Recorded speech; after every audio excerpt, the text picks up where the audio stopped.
લોકમત ન્યૂઝમાં આપનું સ્વાગત છે। વડોદરા શહેરમાં માનવીય સંવેદના અને એકતાનું પ્રેરણાદાયી દ્રશ્ય સામે આવ્યું છે। સમતા વૈકુંઠ ફ્લેટ ખાતે દીકરીના લગ્ન પ્રસંગે સમગ્ર સોસાયટી એક પરિવાર બની આગળ આવી। 2.5 વર્ષની ઉંમરે માતા પિતાનો સાથ ગુમાવનારી દિશાને તેની ફોઈએ પોતાની દીકરી સમાન ઉછેરી ભણાવી ગણાવી અને આજે તેના લગ્ન કરાવ્યા। લગ્ન પ્રસંગે સંગીત સંધ્યા ડીજે કાર્યક્રમ અને બેન્ડ વાજા સાથે ઉત્સાહભેર ઉજવણી કરવામાં આવી। પરંપરાગત મામેરું અને મોસાળું પણ સમગ્ર સોસાયટી દ્વારા સામૂહિક રીતે કરવામાં આવ્યું। દરેક રહેવાસીએ પોતાની રીતે યોગદાન આપી દીકરીના સુખદ ભવિષ્ય માટે આશીર્વાદ આપ્યા। વિદાય સમયે ખુશી અને લાગણીનો સંગમ જોવા મળ્યો। આ પ્રસંગ સાબિત કરે છે કે એકતા અને સહકાર હોય તો સમાજ સાચા અર્થમાં પરિવાર બની શકે છે।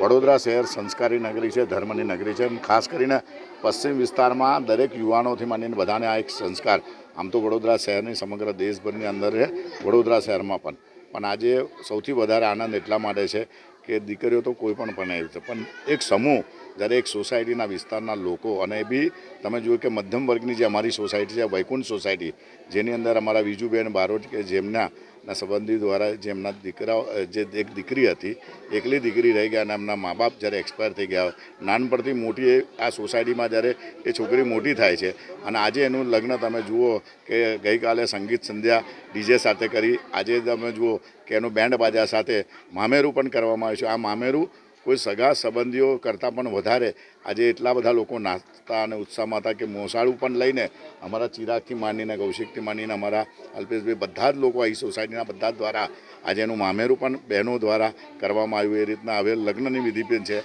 સાથે સાથે ખુશી પણ છે અને દીકરી જવાનો વિદાય પણ છે। પણ આપણા માધ્યમથી એક જણાવું કે આ સમાજનો એક મેસેજ છે કે પોતે આપણે દરેક ખુશી આપણે સાથે કરતા હોઈએ તો એક દીકરીને પરણાવવાની જે ખુશી આ વિસ્તારમાં, જે અમારા વિસ્તારમાં અમે જોઈ રહ્યા છે, હું આપણા માધ્યમથી કહું છું કે આપણા વિસ્તારોમાં પણ, શહેરમાં હશે કે બહાર પણ, જ્યાં પણ આવા કોઈ દીકરા દીકરી હોય તો આપણે સાથે મળીને કરીએ। હું તો હંમેશા કહું છું, ભાડાની દુકાન છે ખાલી જ કરવાની છે, આવું કોઈ કર્મ જ આપણને કામ લાગી જાય તો બસ આજના દિવસે અમારા વિસ્તારના સૌ લોકોને ઉન્નતમસ્તક વંદન કરું છું અને આ જ કાર્ય ભગવાનના માથે હાથ રાખીને જ્યારે આપણે કરતા હોય તો ભગવાન આશીર્વાદ રૂપે આજે ચોક્કસ આ દીકરીને આશીર્વાદ આપશે। ખૂબ ખૂબ વંદન સમસ્ત સોસાયટીના સૌ લોકોને।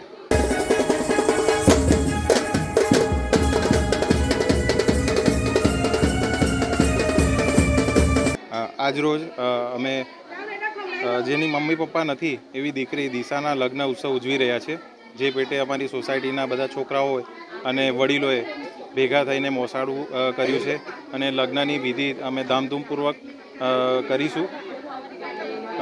માતા પિતા વગરની દીકરી છે એટલે એક બાજુ દુઃખ પણ છે અને એક બાજુ ખુશી પણ છે અને અમે આ રીતે દીકરીને વિદાય આપીશું। જે બી મા બાપ વગરની દીકરી હોય કોઈ બી સોસાયટીમાં કોઈ બી જગ્યાએ તો બધાએ ભેગા થઈને દીકરીનું આ રીતે કરવું જોઈએ। જેવી રીતે બધાએ ભેગા થઈને દીકરીનું મામેરું કર્યું છે, સરસ લગ્ન કર્યું છે, રાત્રે ગરબા ડીજે બધું જ રાખ્યું હતું, બહુ જ મસ્ત બધાએ એન્જોય કર્યું છે અને આજે અમને અમારી જ દીકરી પરણાવતા હોય એટલો આનંદ ઉત્સાહ છે કે જાણે અમારી જ પાસે રહીને મોટી થઈ છે, પણ અમને એટલી ખુશી છે, દુઃખ પણ છે એને વળાવવાનું, પણ ખુશી બહુ છે વધારે। અને આજે આખી સોસાયટી ભેગી થઈ ગઈ છે એના માટે, એનું મને બહુ ખુશી થાય છે એના માટે કે આખી સોસાયટીએ સાથ આપ્યો છે અમારી। તો હું આ મેસેજ આપવા માગું છું બધાને કે જે બી જગ્યાએ એવી કોઈ બેન દીકરી હોય તો એનું આ રીતે બધા કરે, બધા ભેગા થઈને, તો એ દીકરી ખુશી ખુશી એના સાસરે વળાય। અમારા વૈકુંઠ ફ્લેટમાં સમતા એરિયામાં અમારે મા બાપની વગરની છોકરી, જેના મા બાપ એક્સિડન્ટમાં એ થઈ ગયા હતા, દિશા બારોટ, એનું આજે મેરેજ છે તો અમે બધા સોસાયટીવાળા ભેગા થઈને અહીંયા આગળ અમે આ લગ્ન એનું પૂર્ણ કરીએ છીએ। મામેરું લઈને અમે બધા આવ્યા છીએ અત્યારે। આવો ને આવો બધાનો સાથ સહકાર રહે અને બધા આવી રીતે જોડાય અને બધી રીતે એ થાય।